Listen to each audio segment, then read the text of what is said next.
हम आज आज़ादी की 77वीं सालगिरह मना रहे हैं। बहुतों की कुर्बानियों के बाद उस काल में लगभग सभी ने कुर्बानियाँ दी होंगी हर स्तर पे। और कुछ लोग तो ऐसे होंगे जिन्होंने वाकई में बहुत कुछ खोया होगा, परिवार भी। हमें पता तक नहीं होगा कि हमारी आज़ादी की नींव में कितने लोगों की का बलिदान है। पर आज की राजनीति के परिदृश्य को अगर देखते हैं तो इतनी निराशा हाथ लगती है। नेताओं के दिमाग में ये तक नहीं आता कि हमें कैसे आज़ादी मिली, हम अपने स्वार्थ के लिए किस हद तक जा रहे हैं। तो ऐसे में देश की जनता की जिम्मेदारी सिर्फ वोट देना ही नहीं है, गलत के खिलाफ बोलना भी हमारी जिम्मेदारी है। हमें अपनी सोच को बदलना पड़ेगा, तभी जाके संभव है देश सही राह पे आ पाएगा। अगर देश के नागरिक नहीं सोचेंगे तो फिर देश के हालात खराब ही होंगे। क्योंकि जिस तरह से मैंने कल महामहिम राष्ट्रपति जी का भाषण सुना, उसमें भी मुझे कुछ खास लगा नहीं। देश की हालात पे उन्होंने चिंता जताई नहीं, और बाकी प्रधानमंत्री के भी एक जैसा ही लगा। इसीलिए मुझे लगा कि थोड़ा सा जनता को जागरूक होना ही चाहिए। नमस्कार हिंदुस्तान, स्वागत है आपका मेरे चैनल नंदी जीवन में। 77वें स्वतंत्रता दिवस में सभी देशवासियों को हार्दिक शुभकामनाएं। वंदे मातरम, जय हिंद। सनातनी धरती, ऋषि मुनि की तपोभूमि, हमें गर्व होता है हिंदुस्तानी होने पर। यहाँ हर किसी को अंगीकृत किया जाता है, हर किसी को स्वीकारा जाता है, हर किसी को शरण दी जाती है।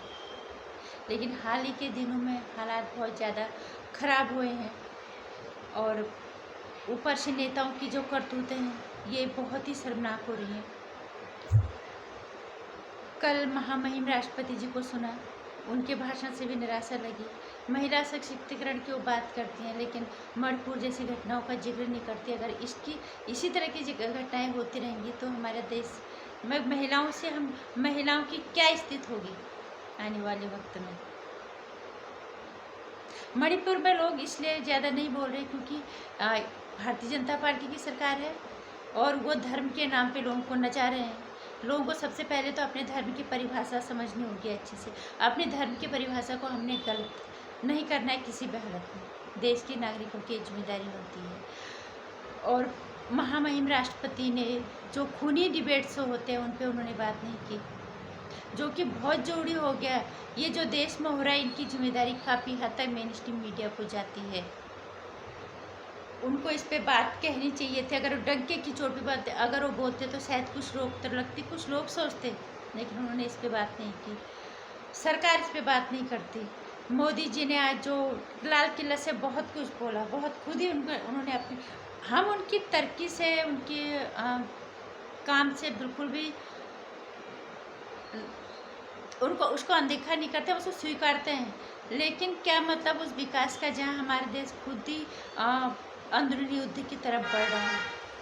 मेवाड़ जैसी घटनाएं हो रही हों, हर धार्मिक उत्सव में कुछ ना कुछ ऐसा हो रहा होगा। पहले ऐसा कभी नहीं होता था। अगर मोदी जी चाहें तो इसको रोक सकते हैं, क्योंकि अगर आपने अपना काम किया है अच्छा, तो काम के सारे लोगों के पास वोट मांगने जाओ। लोगों की जान खतरे में डाल के अगर लोगों के वोट मांगने जाओगे तो फिर कौन वोट देगा? आज नहीं तो कल जनता जागरूक हो ही जाएगी। अगर नहीं होगी तो फिर देश खतरे में आएगा ही आएगा। फिर रोज यहाँ खूनी खेल खेला जाएगा लोगों के बीच में धर्म के नाम से। अब मोदी जी ने बोला था कि वहाँ पे मणिपुर से शांति की घटनाएं, शांति की खबर आ रही है, लेकिन हमने सुना है कि वहाँ इंटरनेट बंद है।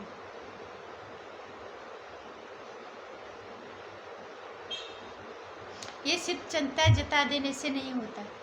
ये आपकी डबल इंजन की सरकार है। हम आपको बार बार याद दिला रहे हैं, ये डबल इंजन सरकार। आप जब बोलते हो क्या डबल इंजन की सरकार के अंदर के साथ ये होगा? पहले तो मैं ये कहूँगी कि प्रधानमंत्री के लिए हर राज्य बराबर है। उनके लिए उन्हें नहीं सोचना चाहिए हमारे राज्य हमारी सरकार है या हमारी सरकार नहीं है। प्रधानमंत्री देश का प्रधानमंत्री होता है, सर्वोपरि होता है, तो उसके लिए सब एक समान होना चाहिए। लेकिन उनकी भाषणों में बहुत कुछ दिखा कि देश को हम तीसरे नंबर की अर्थव्यवस्था में ले आएंगे, हम यहाँ से यहाँ ले आए। लेकिन इन सब का कोई मतलब नहीं है ना कि अगर देश में हर तीसरे दिन किसी का गला कट रहा है, मेवात जैसी घटना हो रही है, मणिपुर जैसी घटनाएं होंगी, तो फिर इस प्रगति का क्या महत्व रह जाएगा, क्या औचित्य इसका रह जाएगा, क्या कौन इसका लुत्फ उठाएगा, ये किसके लिए होगा सब।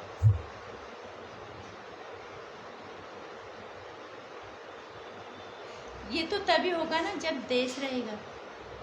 पूर्व प्रधानमंत्री अटल बिहारी वाजपेयी जी की बातें हमेशा सबको याद रखनी चाहिए। मैं रहूँ या ना रहूँ, देश रहना चाहिए। देश रहेगा तभी तो ये सब जितना विकास होगा, जितनी प्रगति होगी, जो भी होगा सब तभी तो देशवासियों के लिए होगा। देश ही नहीं रहेगा तो फिर क्या, इन सब का क्या मायने रह जाएगा।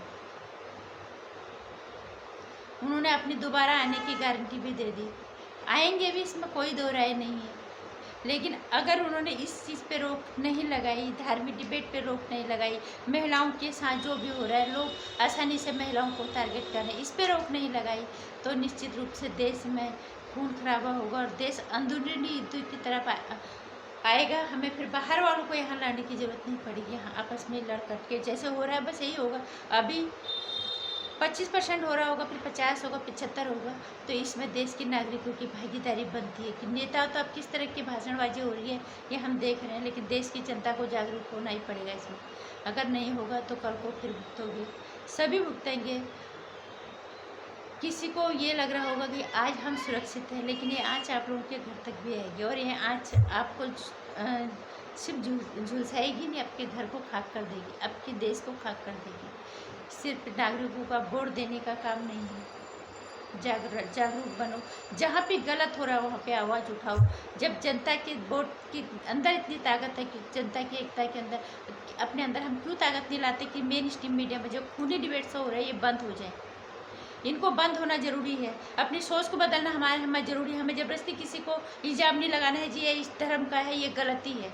हमें सही और गलत को देखने का खुद का नज़रिया बदलना होगा। हम दूसरे धर्म को नीचा दिखाने के लिए अपने धर्म की परिभाषा को भी गलत कर रहे हैं। खासकर सनातन के धर्म की परिभाषा को गलत कर रहे हैं।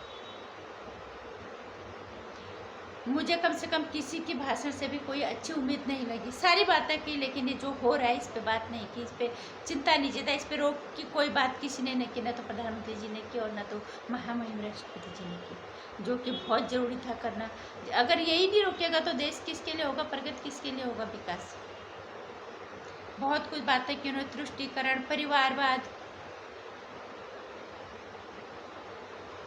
आज उनके भाषणों ने और फिर अपनी ही पीठ उन्होंने थपथपाई, अपना कि आने वाले सालों में भी हम आएंगे, 2024 में आएंगे। लेकिन जब तक देश की जनता आंख नहीं खोलेगी, काम कराना भी तो जनता का काम है कि इस चीज़ को बंद करो। एकजुट होकर अगर देश की जनता बोले कि टीवी पे होने वाले धार्मिक डिबेट बंद हो जाए तो देश में काफ़ी हद तक शांति हो जाएगी। लोग एक तरफा सोचना बंद करेंगे तो महिलाओं के साथ जो ये मणिपुर जैसी घटनाएं होंगी तो सारे लोग एकजुट होकर बोलेंगे, चाहे को किसी भी पार्टी की हो, चाहे कोई भी महिला हो। स्मृति ईरानी जैसी महिलाएं भी फिर कहेंगी कि हाँ मणिपुर में गलत है। हमारी पार्टी से ऊपर होके उठ के सबसे पहले एक महिला की इज्जत है। मासूरी स्वराज जैसी महिलाएं जो सरकार को बचाती हैं, शर्म आती है ऐसी हरकतों पे कि किस तरह से आप महिला हो के सरकार की तरफदारी करते। आप कैसे भूल जाते हो कि हम भी महिला हैं, कल को हमारे साथ अगर गलत हो गया तो हमें कौन बचाएगा। इसलिए देश की जनता को जागरूक होना अब जरूरी हो गया।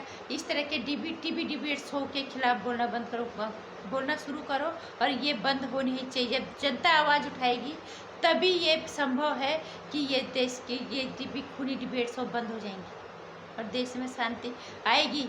और धीरे धीरे जनता ही को ही जागरूक होना पड़ेगा। इसलिए जागरूक हो जाओ, इन टीवी डिबेट्सों को बंद कराने की मांग करो सरकार के आगे। और महिलाओं के साथ जो भी एक कुकृत्य हो रहा है उस देश में जहां महिलाओं को देवी लक्ष्मी रूप में पूजा जाता है,